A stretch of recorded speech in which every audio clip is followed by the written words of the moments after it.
Welcome to Franchise Marketing Radio, brought to you by SEO SAMBA. Comprehensive high-performing marketing solutions for mature and emerging franchise brands. To supercharge your franchise marketing, go to SEOSamba.com.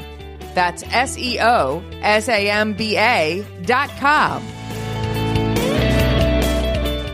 Welcome to Franchise Marketing Radio. Stone Payton Lee Cantor here with you this morning. Lee, this is going to be a fantastic show. Please join me in welcoming to the broadcast co-founder and CEO with Raintree, Mr. Brent Dowling. Good morning, sir.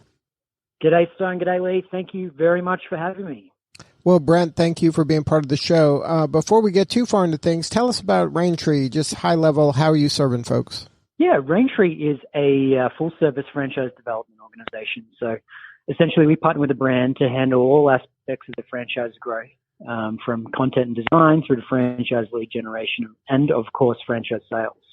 So the idea is our partnerships. We focus on growing the brand, and our partner brands focus on supporting all the franchisees, improving their model, and being the best franchisor they can be. Now, how'd you get into this business? Yeah, I haven't been in this business a whole long comparatively to many of the amazing folks that I work with. I've been doing this about 8 or 9 years now.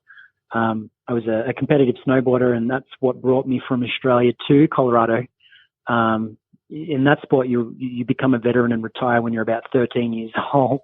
So I had to find something to do after that, and I went and worked at the UN. I put a political science degree to work and decided that was incredibly boring and really ineffectual, and went back to school, did an MBA, came across franchising, found it as a really interesting little subset in the business industry that I thought was overlooked.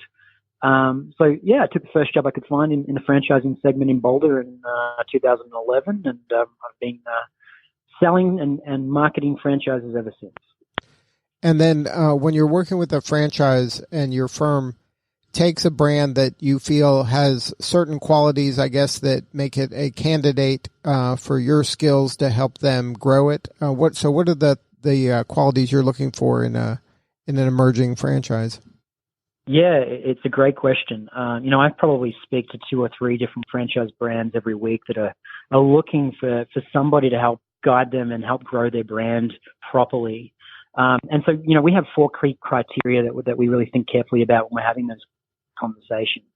The first one, and we believe the most important one, is the unit level economics. Really, we dig in, look at the item 19 of the FDD, request some P&Ls, do a little bit of forensic accounting to figure out what's the true financial viability of this franchise, and what does the ROI look like for the average franchise owner. And if that's something that looks really attractive, that's obviously the first thing that we'd consider. Now, before you get into the second thing, let's dive into this first part. So, what are the economics that you think are that make something attractive? Is it a gross amount of sales? It's the net profit back to the franchisee. What are the kind of the key numbers you're looking at that level? Yeah, it really varies based on the type of brand, the industry it's in, and more importantly, the investment level of it. But, if you wanted to pick kind of an average number of what we're looking for, we're really looking for something that's showing anywhere from 20 to 30% EBITDA. So that's what the franchisee's taken home after they pay the franchise fees. And then if it hits that, then it checks that box, and then I'm sure you dive deeper to the other stuff, but then you're ready for numbers 2 through 4 and the rest of your qualities that you're looking for? Yeah, that usually kicks the conversation off and finding out more about the numbers. And then 2 through 4, we will have those conversations. And usually 2 is looking at how their brand and how their model fits within the segment or in the industry. What we're really trying to figure out there is this brand unique, and can we really, in just one sentence, articulate to our future candidates or the consultants we work with how this brand is different or better within the segment that it's in. From there, the third thing that we kind of look at is their appetite for growth. We believe in growing in the right way and in growing with the right franchise partners, but in growing quickly and snapping up markets before competitors get a hold of them. And so we want to make sure that the brand is excited to grow at the rate that the Raintree brands typically grow at. And of course, 4 then really involves looking at the support infrastructure and the support team and the caliber of the support team. Really, that means is number 4 match number 3. Do they have the ability to support this growth that we'll bring in? I think one of the biggest mistakes I made on very early was really not understanding how critical that was, and in growing a brand faster than they can support it. And so that's a mistake I'll never make again, and something that we take very carefully and we really look at when we're talking about a new brand. And then when a brand is going from just being a brand to being a franchise, in essence, this is a different business at that point. They become more of a support and training organization, right? Yeah, you're absolutely right. It's an entirely different business model. When a brand becomes a franchise brand, it's an entirely different concept in itself. You're no longer, selling donuts or burgers or screen repair. You are supporting franchisees. You become a service concept, and that's something that takes most new franchise brands a little while to understand. That their key to success is not as much in the product, but in how well they can support their franchise owners and coach them and help them be successful. Now, in the brands that you work with, you're kind of taking over the business development and the evangelizing of the brand in order to help them get new franchisees. Isn't that a part of your work? Yeah, absolutely. We have to market the franchise for them on their behalf, create the interest and create the awareness of the franchise opportunity. And when we do that, when we have folks come in and get excited about their brand, we then walk them through anywhere from a 4 to 6 week education process as we try to identify if we think that they're going to be a good fit for the brand. And then obviously at the end of that process, the brand has the decision of, yes, I'd like to involve or to invite these folks into the franchise, or no, they're not for me. So we handle all of that from creating the interest to actually selling the franchise. And then from your end, are you leveraging technology and social media, or are you kind of going old school with those expos and the franchise brokers and resources like that? Yeah, I would say we're definitely a digital-first company. Right now, for example, Facebook is our number 1 lead source in generating franchise leads and quality franchise leads for us. There's the efficiency factor, right? So in looking at doing trade shows and some of the more traditional lead generation channels, we found that the return on investment for those was tough to swallow. And so with digital, we found that the efficiencies there were far greater. We could bring in the right fitting franchisees on a smaller budget, and that really helps emerging franchisors. So yeah, we spend a good deal of time right now on social media, on advertising on Facebook, LinkedIn, Instagram, and it's proving quite fruitful for us. Now, because you do work with several brands, is this something where you can have some economy of scale with your like Facebook ads, for example, and because somebody that comes in might be a fit for more than one of your brands? Or is this segmented so tightly that if a person is interested in burgers, they're not necessarily going to be interested in, yogurt? Yeah, it's a great question. We have some sharing there, some efficiencies. For example, we have 3 pet industry brands. And they're all very different investment levels, and they're all a very different type of ideal owner. One of them, for example, we're looking for someone that's going to be in the store, working the concept every day, have great customer service skills. The other concept is semi-absentee, where the owners can keep their jobs and hire a manager and manage the business only. And so what that means is when we get a lead that inquires about, say, being in the store every day and they want to do that, but it's a semi-absentee model, we can kind of steer them towards the other brand in a similar industry. So we have a little bit of that as an advantage to having a number of brands here at Raintree, and it's an opt-in program for the brands to choose to get involved in or not.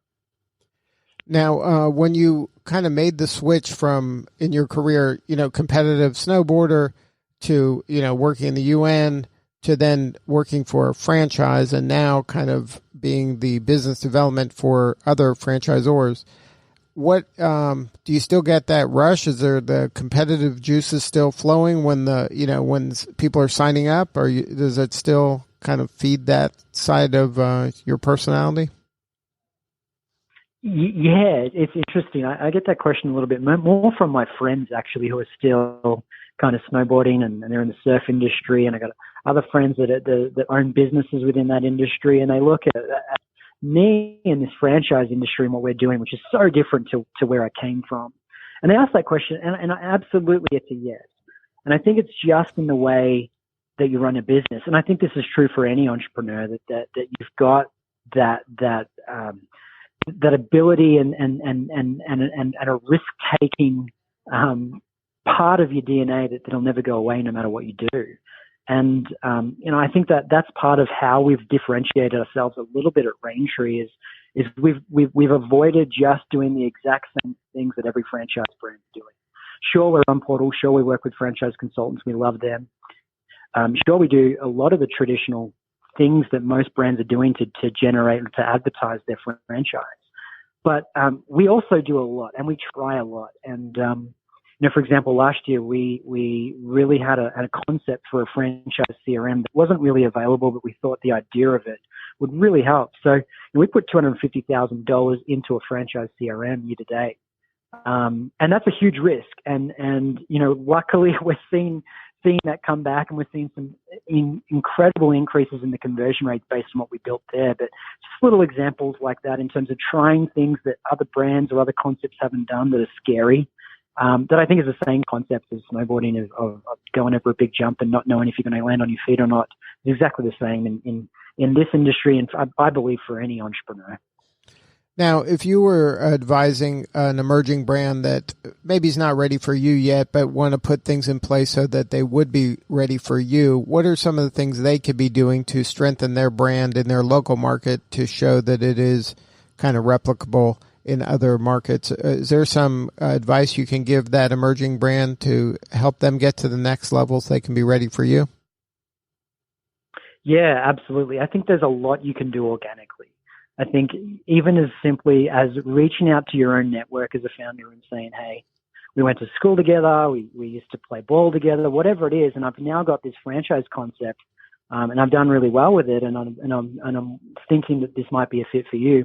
We see good founders do that at that grassroots level to get those first 2, 3, 4 off the ground in different markets around the country without having to spend any money on lead generation. So utilizing that existing network to get the first few open and really going slow with those first few, making sure that you're learning how to be a franchisor in that time without growing too fast to where you can't service those 3 or 4 key people. So yeah, we really think that there's a way to do this where you can prove out replication with people that you trust without having to put a great deal of money into finding those folks.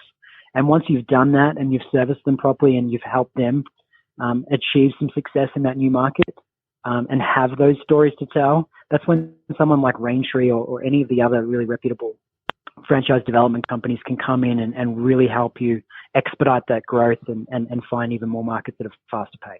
So if somebody has got a brand, maybe it was a mom and pop, then they were able to kind of go to friends and family around the country, replicate it 2 to 3 times and show kind of a 20 to 30% EBITDA, then you think then they're ready to take it to the next level and put, an engine behind it that can really grow and scale the business? Yeah. And loosely, those numbers, again, very average there based on what the investment is and what the actual volume of sales is. It could be lower EBITDA if it's a really high volume of sales. But for a good average, yeah, I think that's a great number to shoot for, and that's a good number of proven concepts to have under your belt before you really start to look at faster growth. Now, if somebody was in that range and they were at that level and they wanted to have more substantive conversation with you and learn about your firm, is there a website? Yeah, we have a website. It's raintreesales.com, and we've got a good amount of information there. And there's some interviews with some of our partners. That's what we really believe is the most important part. Just like selling a franchise, when the prospective franchise buyer gets to speak with the franchisees, we believe that the most important thing is for you just to speak with the brands that we've worked with and we've grown and we've had success with or not, and learn from those and see if it's a fit. So on that website, there's a bunch of video interviews with some of those folks, and that'll give people a really good understanding of what we're about, how we go about growing brands, and if they think there might be a good culture fit there or not. Good stuff, Brent. Well, thank you so much for sharing your story today. Yeah, I really appreciate it, Lee Stone. Thank you so much. All right, this is Lee Cantor for Stone Payton. We will see you all next time on Franchise Marketing Radio.